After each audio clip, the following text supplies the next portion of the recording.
Welcome to the forests of the Lake Whatcom watershed.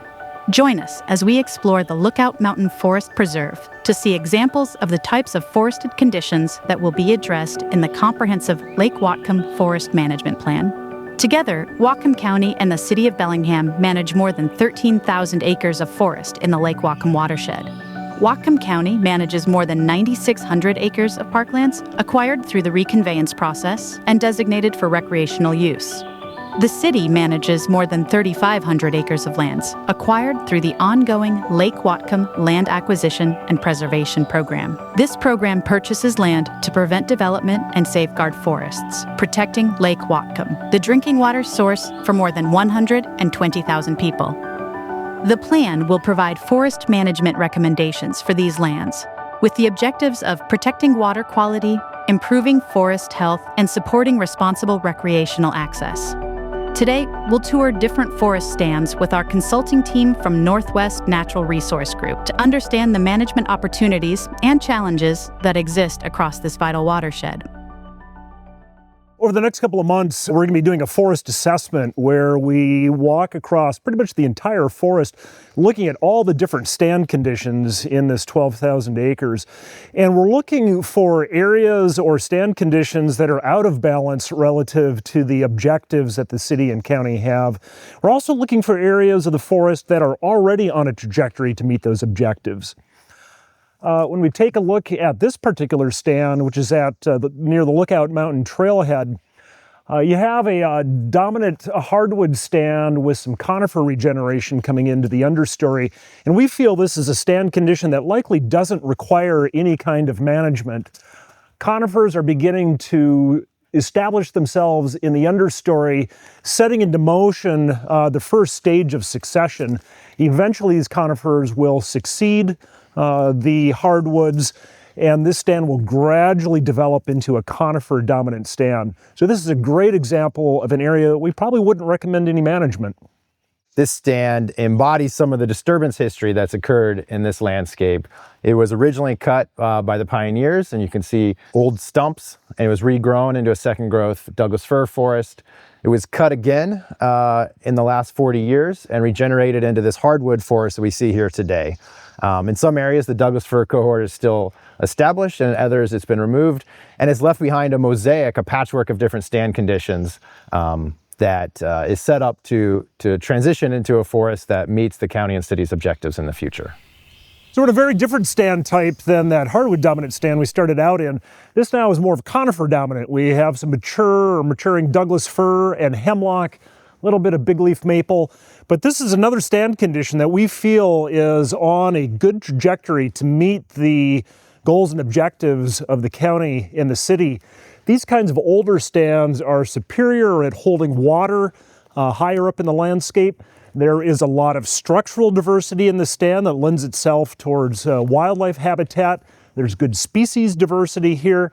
And given the moderate stocking, there's very little competition between the trees, so it's likely that they're going to continue to grow for decades, if not hundreds of years yet.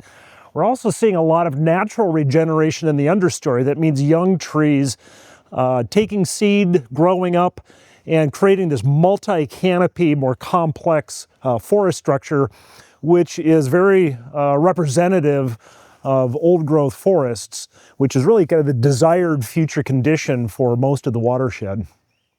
This downed log in the forest here is left over from when the original old growth forest was cut, and it's an important habitat structure and biological structure in the forest.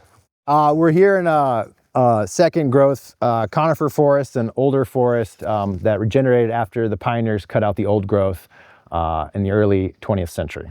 This is what would have been at that hardwood site we saw earlier, but was removed in a second harvest, leaving those young hardwoods behind. Unlike the hardwood forest we saw, which is on a trajectory towards our desired future condition, this stand is very near our desired future condition and is really going to just continue to develop into a stand that meets our objectives. So we're now in a stand that arguably is not on a trajectory to meet the county and city's objectives. Believe it or not, this is a 110-year-old stand, and it's comprised of Douglas fir and western hemlock primarily. This stand is in what's called the stem exclusion phase. That means that it naturally regenerated and has been in a competitive growth stage for decades. This stem exclusion phase is characterized by a lot of competition-based mortality. You see a lot of down trees on the ground, a lot of trees that have snapped off from wind events. There's very little understory diversity, in fact, zero. Very little species diversity. We're seeing a little bit of cedar starting to come in, but otherwise no other conifers, no hardwoods. So it's a very structurally simple stand. One of the risks in a stand like this, if we don't do something with it, is that it's very prone to blowing over or random storm event driven mortality. So if this is a forest that we want to protect and set up to be healthy in the future, some level of light thinning is going to be important in here.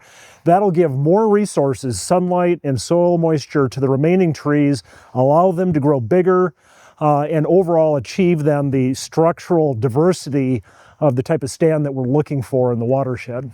One of the other risks in a overstocked stand like this that's primarily comprised of small diameter trees and where there's been a lot of suppression mortality and a lot of dead wood that's getting pulsed into the stand is the risk of wildfire.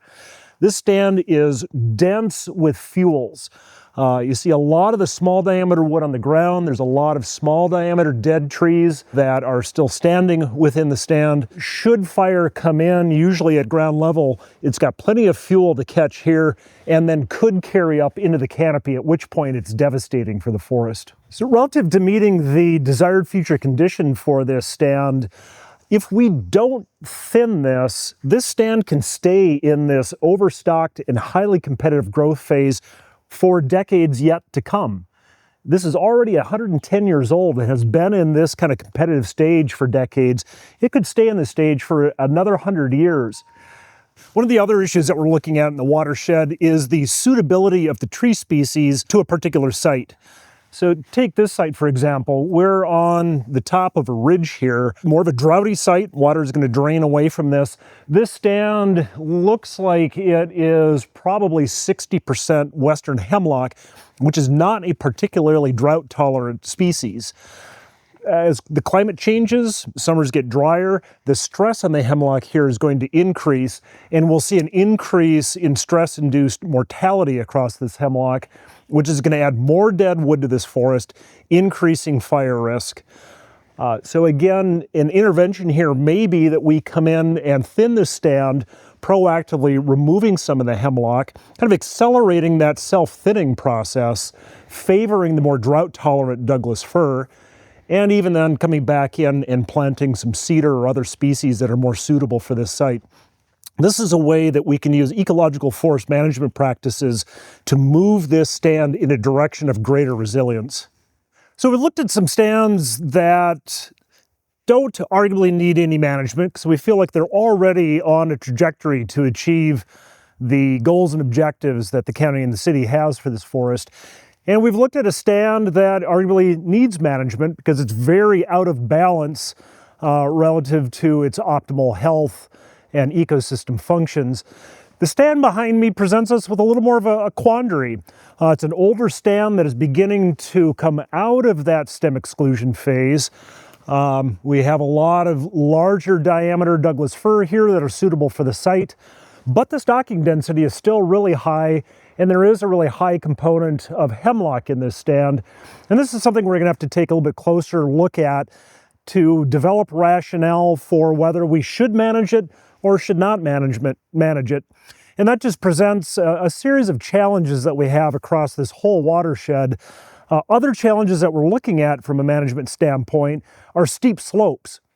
A lot of this watershed has slopes over 45%, and a lot of those slopes are very unstable. That presents challenges for either building roads or maintaining roads. It presents challenges for bringing equipment in to do any kind of management. And along with that, the roads that go through this landscape present all sorts of issues from an erosion standpoint, destabilizing soils. So from a management standpoint, we need to take into consideration, where we can operate and where there are areas that we just should not have roads and not bring equipment into. One of the other challenges we have is the county and the city are relatively resource limited in their ability to subsidize management up here. It may be that portions of this forest will need to pay for its own management.